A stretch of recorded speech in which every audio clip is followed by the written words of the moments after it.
Bienvenue sur DMG TV, les histoires mystiques. Si tu es nouveau sur la chaîne, n'oublie pas de t'abonner, de laisser un commentaire, de liker et de partager. Le monsieur déclare que la femme qu'on a enterrée, ce n'est pas une bonne femme. Et là où elle est là, il faut qu'on déterre le corps. Si tu veux raconter une histoire, il y a un numéro à l'écran sur le plus 237 655 81 90 17. Envoie ton histoire et on va jouer sur Facebook, sur YouTube et sur TikTok.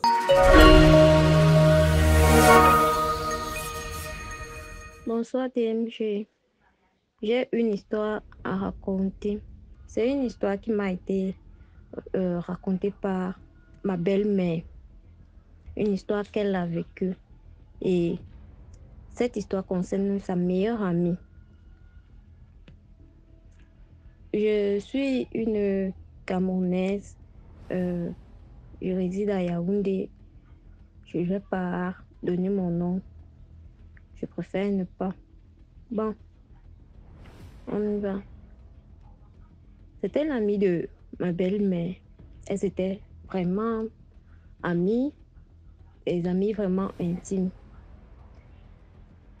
C'était une femme qui était vraiment très active à l'église, très généreuse. Tout ce qui concernait l'église, elle était là. Elle participait, mettait toujours la propreté à l'église. Elle était dans les réunions de l'église, des groupes religieux. Et comme ses enfants étaient un peu nantis,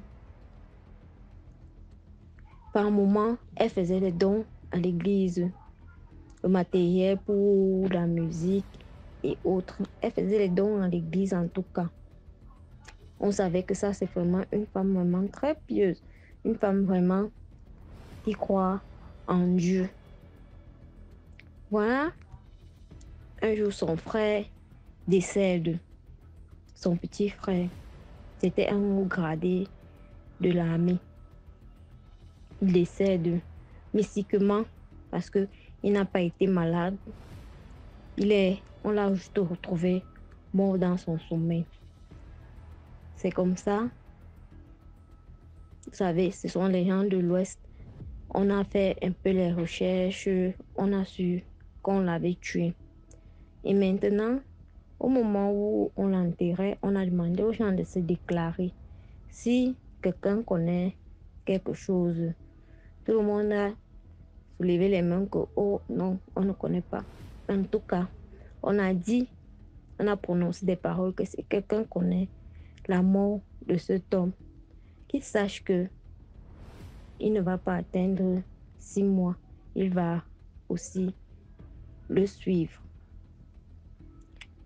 Maintenant, le deuil est fini. La dame, elle est rentrée. Elle vivait à Tchang. Mais son mari, ils étaient de Bouddha. C'est comme ça que une de leurs amies avait perdu aussi son mari. Elle décide donc qu'elle ne pas partir de, elle va aller voir sa copine pour essayer aussi de la consoler, quoi. Quand elles sont parties, arrivées, elle a vu sa copine, sa copine et elles ont fini de causer. Elles sont sorties pour aller voir le prêtre de la ville. Elle a fini de causer avec le prêtre de la ville. Ils sont quittés. Au moment maintenant de rentrer, elle a dit qu'elle a faim. Depuis le matin, elle n'a pas encore mangé. Ils se sont arrêtés dans un tourneau d'eau, quoi, pour manger. Ils ont fini de manger, là. C'est comme ça que, là, elle tombe. On la transporte pour l'amener à l'hôpital. On dit seulement, en route, elle a commencé à s'agiter. Quand ils arrivent à l'hôpital, on déclare qu'elle a fait un AVC et elle n'a pas survécu. En arrivant à l'hôpital, il se faisait déjà tard. Elle est décédée. C'est là où ça devient compliqué. Quand elle décède, donc, on organise les obsèques. tout ce que vous savez qu'on prépare pour le deuil. Je vous dis DMG, on dit qu'il y avait des chorales et des chorales qui sont venus prester. Des chorales et des chorales qui sont venus prester. Il y avait des prêtres et des prêtres. Il n'y avait que de beaux témoignages de cette femme. De beaux témoignages. Comment elle a servi son Dieu. Comment elle a eu la crainte de Dieu. Comment. Maintenant, le lendemain, il y avait ses petits-fils qui sont venus au deuil. Ses petits-fils, maintenant, il y avait un qui est venu, il a assisté à la levée, il a fait demi-tour, il devait rentrer sur Douala. Il était avec son chauffeur et c'est son chauffeur qui devait le ramener. Ils sont quittés, repartis. Arrivés en route, ils ne sont même pas arrivés vers les Konsambala. Ils ont fait accident. Le petit-fils est mort sur place avec le chauffeur. La voiture, on dit que la voiture n'était même pas trop endommagée. Quand maintenant ils sont encore au deuil, on est déjà en train de vouloir faire le truc, l'enterrement. La nouvelle arrive, ça devient encore un double deuil où les gens pleurent et tout. C'est comme ça que on enterre. On est en train d'enterrer comme ça là. Sa fille, elle a une fille en Europe. Sa fille, elle a apparu là-bas à sa fille, menaçant sa fille que sa fille n'est pas venue. Sa fille appelle que mais j'ai vu maman ici là, physiquement, elle m'a menacé et tout. Il dit que ça se passe là-bas comment? On dit que qui? Ça veut dire que quoi ça? C'est comme ça que les anciens dons de la famille décident donc de chercher ce qui s'est passé. Ce qui se passe en fait. On a enterré le corps. Maintenant on enterre le corps, les gens sont dans les pleurs et tout ça. Que voilà encore l'autre qui est parti. On vient avec les gens qui font les remèdes là. Les gens qui ont les 4 yeux qui font les remèdes. Le monsieur déclare que la femme qu'on a enterrée, ce n'est pas une bonne femme. Et là où elle est là, il faut qu'on déterre le corps. Parce que si on ne déterre pas le corps là, d'autres personnes vont partir. Avant, d'ici 3 jours, les gens vont partir. Si on ne déterre pas le corps là, tout de suite. Vous savez comment, quand on a enterré, on a mis des yeux, le feu, on a déjà, puis on a tout fait, tout fermé, tout. On a recommencé l'IMG. On a recommencé, on a recréé, ma belle-mère dit devant elle.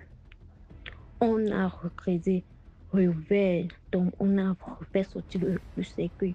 On a pris la dame, posé, le corps de la dame posé sur les feuilles de plantain. On a fait ce qu'ils appellent souvent l'autopsie. On a ouvert à partir de la bouche jusqu'au niveau des poumons du cœur. On a ouvert avec c'était là-bas les initiés qui étaient là-bas dedans. Donc, on disait que quand on ouvrait à partir de la bouche, dès qu'on ouvrait, au fur et à mesure qu'on ouvrait, les boules de sang jaillissaient. Le sang jaillissait en boule seulement. En boule. 4 boules de sang comme ça. On jaillit.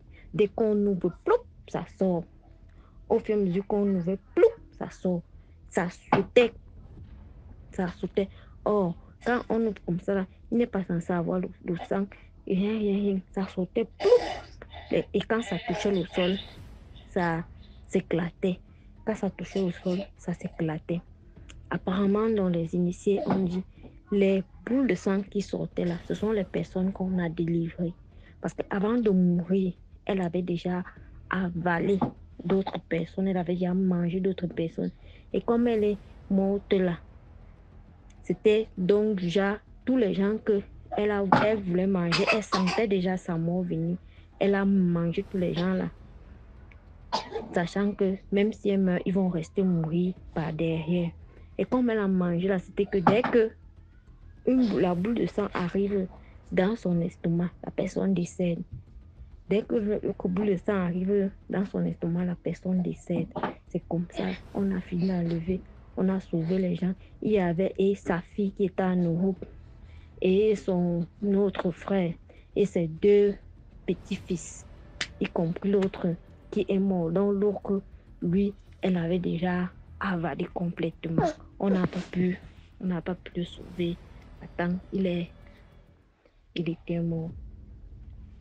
Donc, c'est comme ça que après, dès qu'on a fini de faire ça, on a fait les rites. C'est là où on a su que tous les gens qui sont morts récemment, c'était elle qui avait en fait mangé ces gens-là. C'est pour dire quoi à la fin? Vraiment, il ne faut pas se fier aux apparences des gens. Et c'est pas tout le monde qui part à l'église qui est saint. C'est pas tout le monde qui part à l'église qui est vraiment qui sont vraiment de bonnes personnes. Vraiment, le monde est devenu tellement mauvais que maintenant, on ne peut plus faire confiance à personne. Vous voyez que même ses propres enfants qu'elle a mis au monde, elle a mangé ses propres enfants. Donc, maintenant, on ne doit plus faire confiance aux gens. C'était mon histoire et j'ai encore plein d'histoires à raconter.